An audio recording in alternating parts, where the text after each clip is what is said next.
Have you ever thought about what it means to be a nation? To have a shared history, a culture, a language, but no country to call your own. Today, we're diving into the story of the Kurds, a people who embody that exact situation. Let's just start with a number, because it really puts everything into perspective. 30 to 45 million. That's how many Kurdish people there are in the world. And get this, that makes them the single largest ethnic group on the planet without their own independent state. A nation of millions, living across some of the world's most tense borders. So that raises the big question, right? Who are the Kurdish people, and how did they end up in this situation, a minority in 4 different countries, all while living in their own ancestral homeland? Well, to understand that, we've got to go back in time. Our story really begins in a place you won't find on most modern maps, but one that is very, very real. A place that's existed for thousands of years in the history and hearts of its people, Kurdistan. This slide really gets to the heart of it. Kurdistan isn't a country with official borders you can cross. It's this huge mountainous region that's defined by a shared culture and geography. Think of it as the Kurdish heartland, a bridge between the Iranian plateau and Mesopotamia that has been their home for millennia. And their roots here run deep. We're talking about descendants of ancient peoples like the Medes, who built a massive empire. We're talking about figures like Saladin, the legendary Kurdish general, who ruled over much of the medieval Muslim world. And for centuries under the Ottoman Empire, they had their own self-governing principalities. So the key takeaway here is that for the Kurds, the idea of self-rule isn't some new radical idea. It's actually a return to how things were for a very long time. This long history of self-governance all builds to this one critical turning point in the 20th century. A moment that was filled with so much hope, but was followed by an absolutely devastating betrayal. So, picture this. World War I is over. The Ottoman Empire, which had ruled this whole region for hundreds of years, just collapses. The winning powers, mainly Britain and France, show up to redraw the entire map of the Middle East. And for a lot of people, including the Kurds, this felt like their moment, the dawn of independence. This captures the absolute heart of the modern Kurdish struggle. In 1920, the Treaty of Sèvres literally put an independent Kurdistan on paper. The dream was real. It was internationally recognized. But then, just 3 years later, it all fell apart. A new Turkish nationalist government, led by Mustafa Kemal Ataturk, rejected that treaty and forced a new deal. The result was the Treaty of Lausanne, which completely erased any mention of a Kurdish state. And just like that, their homeland was carved up and handed out to 4 brand new countries: Turkey, Iraq, Syria, and Iran. Now, this division didn't just wipe a potential country off the map. It created 4 separate parallel struggles for survival and recognition. Suddenly, the quest for self-determination had to be fought on 4 different fronts against 4 different governments. And this chart shows you exactly what that division looks like today. About half of all Kurds live in Turkey. Then you have big communities in Iran, Iraq, and Syria. And even though they all share a common Kurdish identity, their fight for basic rights would now look very, very different depending on which side of these new borders they found themselves on.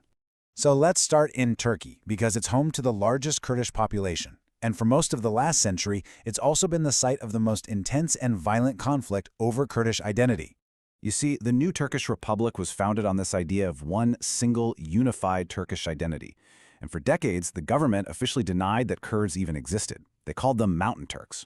Their Kurdish language, their music, their culture, all of it was systematically suppressed. Well, this policy of forced assimilation eventually sparked an armed resistance, led by the Kurdistan Workers' Party, or PKK, and that kicked off a brutal conflict with the Turkish state that has cost tens of thousands of lives. Okay, now let's turn to Iraq. The Kurdish story here is one of almost unimaginable tragedy, but also, amazingly, of incredible political success.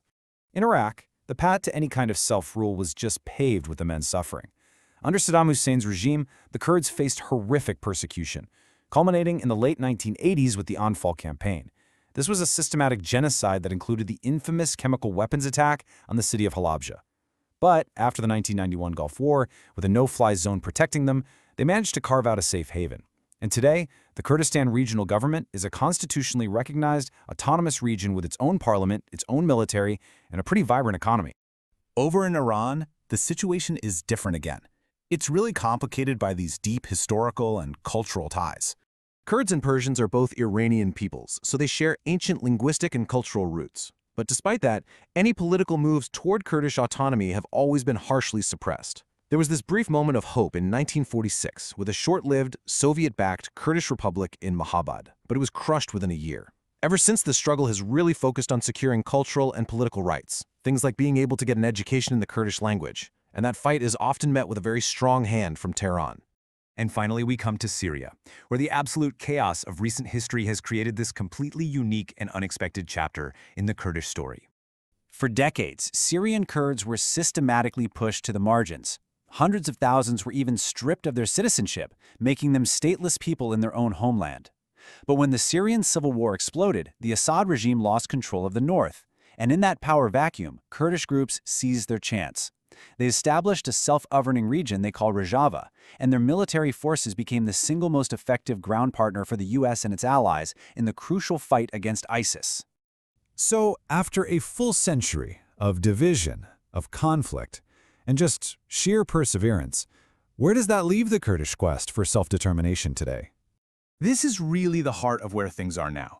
What's so remarkable is that despite all the pressure from 4 different countries, the Kurds haven't just survived. They've built something. From that established autonomous region in Iraq to the functioning self-governing area in Syria, they have created these real, hard-won pockets of self-rule. And that's just an incredible testament to their resilience. Which leaves us with this final, really powerful question. In a world that we're told has fixed, permanent borders, what does the future hold for a nation whose identity simply refuses to be contained by them? Whether the answer is full independence, more autonomy, or some new kind of recognition we haven't even thought of yet, one thing is for sure. The unfinished quest of the Kurds will continue to shape the Middle East and challenge our very ideas of what it means to be a nation.